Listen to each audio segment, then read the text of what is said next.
사랑하는 성도님들, 안녕하세요. 오늘도 하나님께서 은혜의 하루를 허락하셨습니다.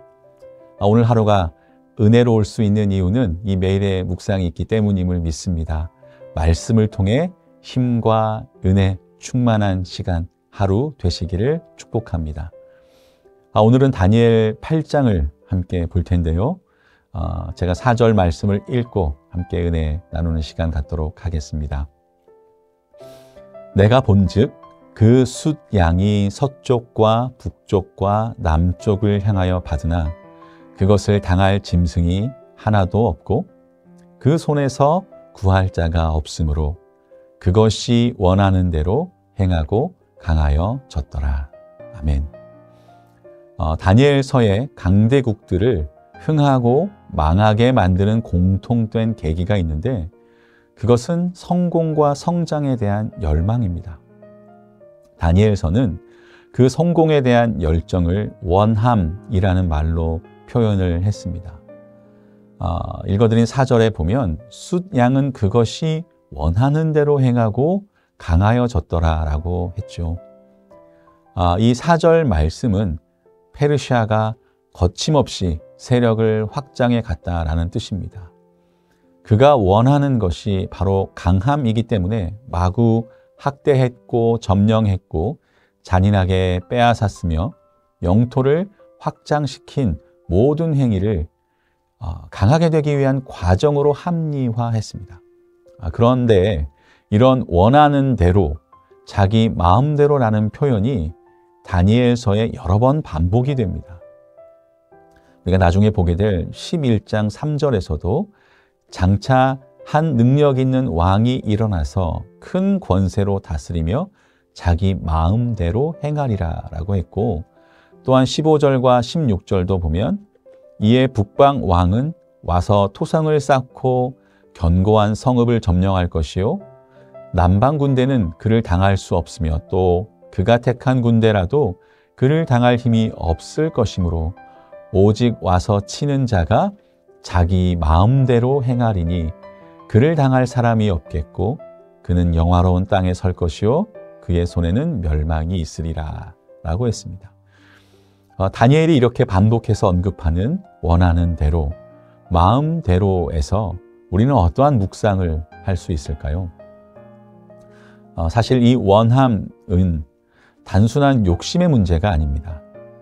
다니엘서를 통해 하나님께서 하고 싶었던 말씀은 단순히 욕심을 버리고 가진 것에 족한 줄로 알라 하는 이야기가 아닙니다.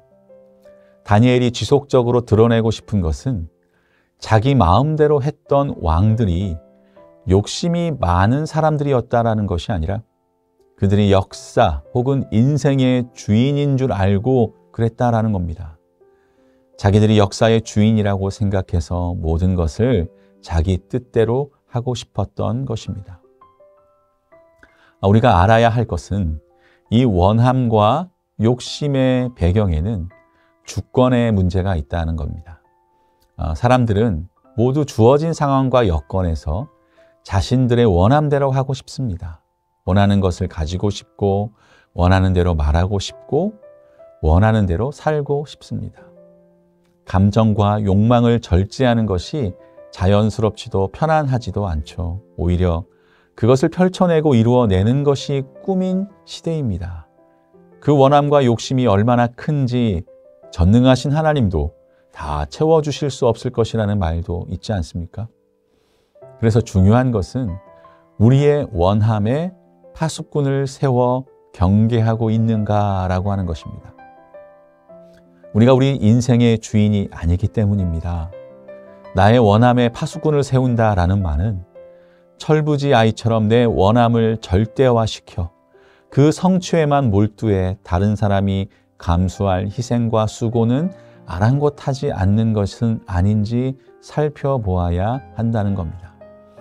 무엇보다도 하나님의 원하심이 나의 최선이라 믿고 하나님의 선하심을 신뢰하고 하나님의 원하심이 무엇인지 살필 수 있어야 한다는 말입니다. 사람들은 하나님을 신뢰한다라고 말하면서 그렇게 하지 못할 때가 많이 있습니다. 하나님을 신뢰한다라는 말이 하나님께 맡긴다는 말이 아니라, 그런 의미가 아니라 하나님이 나의 원함을 채워줄 것을 믿는다는 자기 만족의 수단이 되지는 않았는지요. 하나님이 당장 자기의 원함을 채워주지 않으면 죽을 것 같습니다. 그것이 바닷물을 들이키는 것처럼 갈증을 더 유발하고 또 다른 누군가의 동일한 원함에 의해 서로 물고 죽이는 끔찍한 악순환의 함정에 빠져 파멸을 자초할 수 있는 것임에도 사람들은 하나님을 신뢰한다라고 말하면서 이용하려고만 할 때가 있지는 않은지요. 마치 자기가 가장 지혜로운 것처럼, 자기가 자기 인생의 주인인 것처럼 말입니다. 우리는 기억해야 합니다. 페르시아는 원하는 대로 영토를 넓혀갔지만 동일한 원함을 가지고 있던 알렉산더에 의해서 무참히 짓밟혔죠. 알렉산더 역시 원하는 대로 세력을 확장했어도 한순간에 꺾였고 세상에서 무서울 것이 없어서 스스로 현존하는 신이라고 불렀던 안티오쿠스도 그의 원함과 성취가 물거품이 되는 것을 경험했습니다. 이들과 비슷한 원함을 가졌지만 그 허망함을 진즉에 깨달았던 사람도 있습니다. 바로 솔로몬인데요. 전도서 2장 10절과 11절에 이렇게 고백합니다. 무엇이든지 내 눈이 원하는 것을 내가 금하지 아니하며 무엇이든지 내 마음이 즐거워하는 것을 내가 막지 아니하였으니 이는 나의 모든 수고를 내 마음이 기뻐하였음이라. 이것이 나의 모든 수고로 말미암아 얻은 몫이로다. 그 후에 내가 생각해 본즉 내 손으로 한 모든 일과 내가 수고한 모든 것이 다 헛되어 바람을 잡는 것이며 해 아래 무익한 것이로다. 우리는 원함대로만 살아서는 안 됩니다. 원함대로 살아봐야 다 허망하고 의미가 없기 때문이 그것이 다가 아닙니다. 우리의 인생은 우리의 것이 아니기 때문입니다. 우리 그리스도인들은 인생을 하나님의 지혜와 선하심에 맡겼기 때문입니다. 그리고 그 하나님의 선하심을 믿기 때문입니다. 하나님께서 택하시고 사랑하신 이스라엘 백성이 가나안에 정착할 당시의 사건을 기록한 것이 사사기입니다. 이들이 가나안에 정착하기 전 광야에서 하나님은 누누이 말씀하셨습니다. 나는 너의 하나님이 되고 너는 나의 백성이 되리라. 내가 너를 지켜주리니 나를 믿고 따르라 라는 말씀을 누누이 반복하셨죠. 그런데 이스라엘 백성이 땅을 소유하고 정착하기 시작하면서 눈에 보이는 좋은 것들을 포기할 수도 양보할 수도 없었습니다. 원하는 대로 다 가지고 싶었고 가질 수 있을 것 같았습니다. 더 많이 가져야 안전할 것 같았습니다. 그래서 당시 백성들의 상태를 묘사하는 표현이 사사기 21장 25절에 이렇게 나오죠. 그때에 이스라엘의 왕이 없으므로 사람이 각기 자기 소견에 옳은 대로 행하였더라. 물론 다윗의 왕정 시대를 예고하는 말이라고 볼 수 있지만 그들의 소견에 옳은 대로 행했다라는 말이 원함을 따라 행했다라는 말임에는 틀림이 없습니다. 그들은 하나님을 잊었고 아니 눈에 보이는 것에 마음에 빼앗겨 하나님을 섬기기가 싫어졌습니다. 원함을 따라 살고 싶어졌습니다.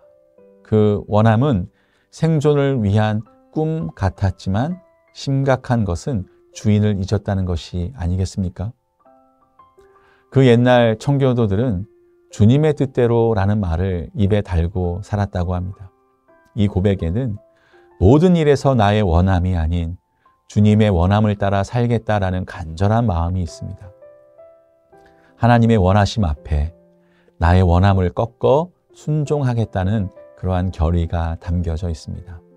그들은 늘 주님, 제가 주님의 것입니다 라고 고백했고 주님의 원하심을 따라 살아야 한다는 확신을 가지고 있었습니다.